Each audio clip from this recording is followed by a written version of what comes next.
మృగశృంగిని చరిత్ర. ఆ బ్రాహ్మణ యువకుడు కృతస్థుని కుమారుడు కనుక కౌతస్థ్యుడని పిలువబడుచున్నను. అతన్ని శృంగుడు అనే పేరుతో పిలుచుచుండిరి. అది ఎట్లనగా, అతడు కావేరీ నది తీరమున ఘోర తపస్సు చేయుచున్నాడు కదా. అప్పుడు అతను శిలవలే నిలబడి దీక్షతో తపస్సు చేసుకున్న సమయంలో ఆ ప్రాంతమందు తిరుగాడు మృగములు, జంతువులు తమ యొక్క శృంగములచే అతన్ని గీకేడివి. అందుచేత అతనికి మృగశృంగుడు అనే పేరు సార్థకమాయెను. వివాహమాడి కన్య గుణములను మృగశృంగునాకి యుక్త వయసు వచ్చుచుండచే అతనికి వివాహం చేయవలన అని అతని తల్లిదండ్రులు నిశ్చయించిరి. ఆ విషయమును మృగ శృంగునితో చెప్పిరి. మృగశృంగుడు వారి మాట ఆలకించి ఇట్లు పలికెను: పూజ్యులకు తల్లిదండ్రులారా, నా వివాహ విషయం మీరు తలపెట్టిన కార్యం వివరించితిరి. అయినను నా అభిప్రాయం కూడా ఆలకింపుడని. అన్ని ఆశ్రమాల కంటే గృహస్థాశ్రమం మంచిదని దైవజ్ఞులు నుడివిరి. అయినను అందరూ ఆ సుఖమును పొందలేకున్నారు. దానికి కారణమేమనగా, ప్రతి పురుషునికి తనకు కులవతియగు భార్య లభించినప్పుడే గృహస్థాశ్రమం యొక్క ఫలితం సిద్ధించును. దానికి ఉదాహరణంగా స్త్రీ ఎట్లుండవలెనో చెప్పుచున్నాను వినండి. శ్లోకం: కార్యేషు దాసి, కరుణేషు మంత్రి, భోజేషు మాత, శయనేషు రంభ, రూపేచ లక్ష్మి, క్షమయా దాత్రి. ఇవి 6 ధర్మములు ఉండవలనని స్త్రీని గురించి వర్ణించియున్నారు. అనగా ఇంటి పనులో దాసివలే, రాచకార్యములో భర్తకు సహకారిగా మంత్రివలే, శయన మందిరంలో రంభవలే, భోజన విషయంలో తల్లివలే,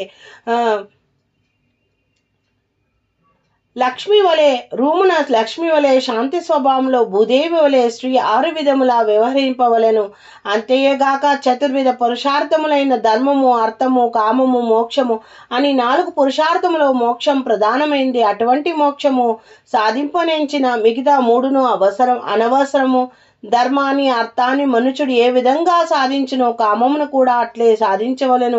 ప్రతి మానవుడు వివాహం చేసుకునే ముందు కన్య యొక్క గుణగణములను తెలుసుకొనవలెను. జీవిత సుఖములలో భార్య ప్రధానమైనది కనుక గుణవంతురాలకు భార్య పొందుట కన్నా మరొక స్వర్గం లేదు.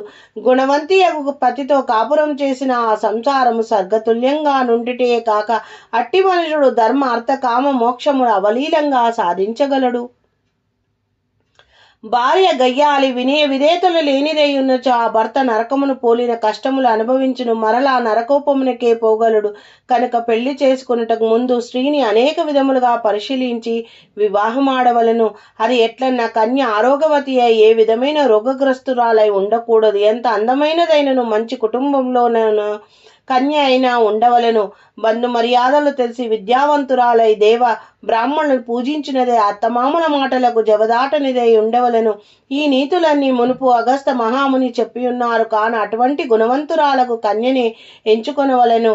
అయినను అది ఎట్లా సాధ్యపడునని మృగశృంగుడు తల్లిదండ్రులతో తన మనసులో ఉన్న సంశయాలను తెలియజేసెను. కుమారుని మాటలకు తండ్రి సంతోషించి మరలా ఇట్లు పలిగెను: కుమారా, నీ మాటలు నాకెంతయో సంతోషం కలిగించిన. వయసులో చిన్నవాడవైనా మంచి నీతులు నేర్చుకున్నావు. నీ అభిష్టం నెరవేరవలెనన్న దీన దయాళుడగు ఆ శ్రీమన్నారాయణుడై తీర్చగలడు. భగవంతునిపై భారమయ్యి అని పలికెను. మృగశృంగిని చరిత్ర.